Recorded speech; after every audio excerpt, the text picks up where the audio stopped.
Welcome back to Maitri's vlogs. ನಾನಿವತ್ತು ನಿಮ್ಮ ಜೊತೆ ಶೇರ್ ಮಾಡ್ತಿರೋ ಅಂಥ ರೆಸಿಪಿ ಕುಂಬಳಕಾಯಿ ಬಸ್ಸಾರು. ಕುಂಬಳಕಾಯಲ್ಲಿ ಹಲವಾರು ರೀತಿ ಡಿಶಸ್ನ ಮಾಡ್ಬೋದು.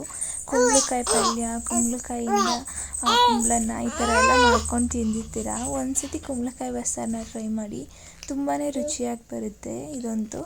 ಮೊದಲಿಗೆ ಕುಂಬಳಕಾಯಿನ ಕಟ್ ಮಾಡ್ಕೊಂಡಾದ್ಮೇಲೆ ಕುಂಬಳಕಾಯಲ್ಲಿರೋ ಸೀಡ್ಸ್ನ ಯಾವುದೇ ಕಾರಣಕ್ಕೂ ವೇಸ್ಟ್ ಮಾಡಬೇಡಿ. ಇದು ಆರೋಗ್ಯ ದೃಷ್ಟಿಲಿ ತುಂಬಾ ಒಳ್ಳೆಯದು, ತಿನ್ನಲಿಕ್ಕೂ ಕೂಡ ಅಷ್ಟೇ ರುಚಿಯಾಗಿರುತ್ತೆ. ಕುಂಬಳಕಾಯಿ ಬೀಜನ ಒಣಗಿಸ್ಬಿಟ್ಟು ಸ್ವಲ್ಪ ರೋಸ್ಟ್ ಮಾಡಿದರೆ ತುಂಬಾ ಚೆನ್ನಾಗಿರುತ್ತೆ ತಿನ್ನಲಿಕ್ಕೆ. ಈ ರೀತಿ ಕಟ್ ಮಾಡ್ಕೊಳ್ಬೇಕು, ಈ ಸೈಜಲ್ಲಿ ಇರಬೇಕು ಕುಂಬಳಕಾಯಿ. ಕಟ್ ಮಾಡಿರೋ ಅಂಥ ಕುಂಬಳಕಾಯಿ ಇಷ್ಟು ದಪ್ಪ ಇದ್ದರೆ ಸಾಂಬಾರಲ್ಲಿ ಬೆಂದಮೇಲೆ ಕದ್ರು ಹೋಗಲ್ಲ. ಅದು ಆ ಕಾರಣಕ್ಕೋಸ್ಕರ ಇಷ್ಟು ದಪ್ಪ ಕಟ್ ಮಾಡ್ಕೊಳ್ಬೇಕಾಗುತ್ತೆ.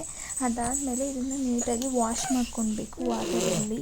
ಫಸ್ಟೇ ಕುಂಬಳಕಾಯಿನ ವಾಶ್ ಮಾಡಿದ್ದೆ, ಅದಾದಮೇಲೆ ಕಟ್ ಮಾಡಿದ ಮೇಲೂ ಕೂಡ ನಾನೊಂದ್ಸತಿ ವಾಶ್ ಮಾಡಿದ್ದೀನಿ. ನಾನಿಲ್ಲಿ ಮುಂಚೆನೇ ಪಾತ್ರೆಯಲ್ಲಿ ನೀರನ್ನ ಕಾಯಿಸಿಬಿಟ್ಟಿದ್ದೆ, ಅದಕ್ಕೇ ಈಗ ಕುಂಬಳಕಾಯಿನ ಹಾಕ್ಕೊತಾ ಇದ್ದೀನಿ. ನೀವು ಬೇಡ ಅಂತ ಅಂದರೆ ಕುಕ್ಕರ್ನಲ್ಲೂ ಕೂಡ ಬೇಯಿಸ್ಕೊಬೋದು. ನಾನಿಲ್ಲಿ ಕಡಾಯಲ್ಲಿ ಮಾಡ್ತಾಯಿದ್ದೀನಿ. ಇದ್ರ ಜೊತೆಗೆ ಸ್ಪೆಷಲ್ ಅಂದರೆ ಇದು ಹಸೆ ತೊಗರಿ ಕಾಳನ್ನ ತಗೊಂಡಿದ್ದೀನಿ ನಾನಿಲ್ಲಿ. ಇದು ತುಂಬಾ ರುಚಿಯಾಗಿರುತ್ತೆ ತಿನ್ನಲಿಕ್ಕೆ ಕುಂಬಳಕಾಯಿ ಜೊತೆ ಕಾಂಬಿನೇಷನಲ್ಲಿ.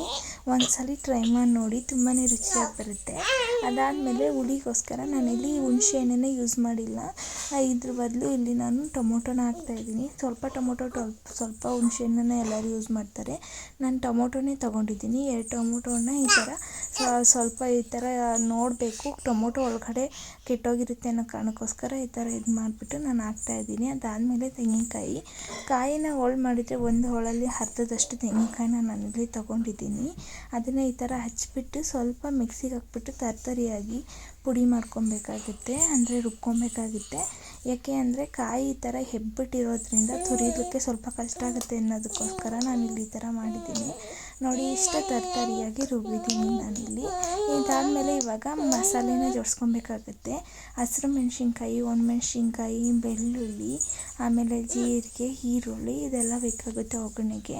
ಒಂದು 4 ಒಣಮೆಣ್ಸಿನ್ಕಾಯಿ, 2 ಹಸಿರು ಮೆಣಸಿನ್ಕಾಯಿ, ಸ್ವಲ್ಪ ಕೊತ್ತಂಬರಿ ಸೊಪ್ಪು, ಬೆಳ್ಳುಳ್ಳಿ ಇದನ್ನೆಲ್ಲ ತೊಗೊಂಡಿದ್ದೀನಿ ನಾನಿಲ್ಲಿ. ಇದನ್ನೆಲ್ಲ ಫ್ರೈ ಮಾಡ್ಕೊಬೇಕಾಗುತ್ತೆ. ಅದ್ರ ಜೊತೆ ಸ್ವಲ್ಪ ಕರ್ಬೇವಿನ ಸೊಪ್ಪನ್ನು ಕೂಡ ತೊಗೊಂಡಿದ್ದೀನಿ. ಇವಾಗ ಕಡಾಯಿಗೆ ಸ್ವಲ್ಪ ಎಣ್ಣೆನ ಹಾಕಿಬಿಟ್ಟು ಫಸ್ಟ್ ಮೆಣಸಿನ್ಕಾಯಿಗಳನ್ನ ನೀಟಾಗಿ ಫ್ರೈ ಮಾಡ್ಕೊಬೇಕಾಗುತ್ತೆ. ಅದಕ್ಕೋಸ್ಕರನೇ ನಾನು ಮೊದಲಿಗೆ ಇಲ್ಲಿ 2 ಥರ ಮೆಣಸಿನ್ಕಾಯಿಗೆ 2 ಹಸಿರು ಮೆಣಸಿನ್ಕಾಯಿ, ಒಂದು 4 ಒಣಮೆಣ್ಸಿನ್ಕಾಯಿನ ಹಾಕ್ಕೊಂಡು ಫಸ್ಟು ನೀಟಾಗಿ ಫ್ರೈ ಮಾಡ್ಕೊತಾ ಇದ್ದೀನಿ ನಾನಿಲ್ಲಿ. ಅದಾದಮೇಲೆ ಬಿಡಿಸಿಟ್ಕೊಂಡಿದ್ದು ಬೆಳ್ಳುಳ್ಳಿ, ಈರುಳ್ಳಿನ ಹಾಕ್ಕೊಂಡು ಸ್ವಲ್ಪ ಫ್ರೈ ಮಾಡಬೇಕಾಗುತ್ತೆ. ಇದು ಏನಕ್ಕೆ ಅಂದರೆ ಫಸ್ಟು ಒಂದೊಂದೇ ವಸ್ತುನ ಹಾಕ್ಕೊತಾ ಇರೋದು, ಅಂದರೆ ಒಂದೊಂದೇ ಐಟಮ್ನ, ಬಿಕಾಸ್ ಅದು ಸ್ವಲ್ಪ ಡಿಫ್ರೆನ್ಸ್ ಆಗುತ್ತೆ ಅನ್ನೋ ಕಾರಣಕ್ಕೋಸ್ಕರ ಒಂದಾದ್ಮೇಲೆ ಒಂದು ಹಾಕ್ಕೊಂಡು ನೀಟಾಗಿ ಫ್ರೈ ಮಾಡ್ಕೊತಾ ಇದ್ದೀನಿ ನಾನಿಲ್ಲಿ. ಕರ್ಬೇವಿನ ಸೊಪ್ಪನ್ನ ಲಾಸ್ಟಲ್ಲಿ ಹಾಕ್ಕೊತಿದ್ದೀನಿ. ಫಸ್ಟೇ ಎಣ್ಣೆಗೆ ಹಾಕ್ಬಿಟ್ರೆ ಕರ್ಬೇವಿನ ಸೊಪ್ಪಲ್ಲಿ ಫ್ಲೇವರ್ ಎಲ್ಲ ಇರೋಲ್ಲ, ಸ್ವಲ್ಪ ಫ್ಲೇವರ್ ಕೊಟ್ಟರೆ ಚೆನ್ನಾಗಿರುತ್ತೆ ಅನ್ನೋ ಕಾರಣಕ್ಕೋಸ್ಕರ. ಆಮೇಲೆ ಕಾಯಿನ ನಾನು ಸಪ್ರೇಟ್ ಫ್ರೈ ಮಾಡ್ಕೊತಾ ಇದ್ದೀನಿ. ಯಾಕೆ ಅಂದರೆ ಜೊತೆಯಲ್ಲೇ ಹಾಕ್ಬಿಟ್ರೆ ಕಾಯಿ ಸ್ವಲ್ಪ ಸೀದೋಗೋ ಥರ ಆಗುತ್ತೆ ಅನ್ನೋ ಕಾರಣಕ್ಕೋಸ್ಕರ ನಾನಿಲ್ಲಿ ಕಾಯಿನ ಸಪ್ರೇಟಾಗಿ ನೀಟಾಗಿ ಫ್ರೈ ಮಾಡ್ಕೊತಾ ಇದ್ದೀನಿ. ಅದ್ರ ಜೊತೆಗೇ ಆಗಲೇ ನಾನು ಬೇಯಕ್ಕಿಟ್ಟಿದ್ದೀನಿ. ನೋಡಿ, ಇಷ್ಟು ಮಟ್ಟಕ್ಕೆ ಬೆಂದಿದೆ, ಈ ರೀತಿ ಬೆಂದಿರಬೇಕು ಕಾಳು ಮತ್ತು ಕುಂಬಳಕಾಯಿ ಎರಡೂ. ಇದರ ಜೊತೆಗೆ ಆವಾಗಲೇ ನಾನು ಕಾಳಿಗೆ ಹಾಕಿದ್ದಿದ್ದು ಟೊಮೆಟೊನೂ ಕೂಡ ತೊಗೊಂಡಿದ್ದೀನಿ. ಸ್ವಲ್ಪ ಕಾಳನ್ನು ಬೇಯಿಸಿರೋ ಕಾಳು ಮತ್ತು ಕುಂಬಳಕಾಯನ್ನು ಹಾಕ್ಬಿಟ್ಟು ಪೇಸ್ಟ್ ಮಾಡಿಕೊಂಡು ಅದನ್ನು ಕಾಯಿಸಬೇಕು. ಸಾಂಬಾರನ್ನ ಜಾಸ್ತಿ ಕಾಯಿಸಬಾರ್ದು, ಕಾಯಿಸಿದ್ರೆ ಅದು ಸ್ವಲ್ಪ ಬೇರೆ ಥರನೇ ರುಚಿ ಚೇಂಜ್ ಆಗಿಬಿಡುತ್ತೆ. ಸೊ ಅದಕ್ಕೋಸ್ಕರ ಸ್ವಲ್ಪನೇ ಕಾಯಿಸಬೇಕು ಸಾಂಬಾರನ್ನ. ಅದ್ರ ಜೊತೆ ನಿಮ್ಗೆ ಎಷ್ಟು ಕ್ವಾಂಟಿಟಿಲಿ ಬೇಕೋ ಅಷ್ಟು ಕ್ವಾಂಟಿಟಿಲಿ ನೋಡಿಕೊಂಡು ನೀರು ಹಾಕ್ಕೊಂಡು ಸ್ವಲ್ಪ ಹೊತ್ತು ಕುದಿಸಿದ್ರೆ ತುಂಬಾ ರುಚಿಯಾದ ಕುಂಬಳಕಾಯಿ ಬಸ್ಸಾರು ರೆಡಿ.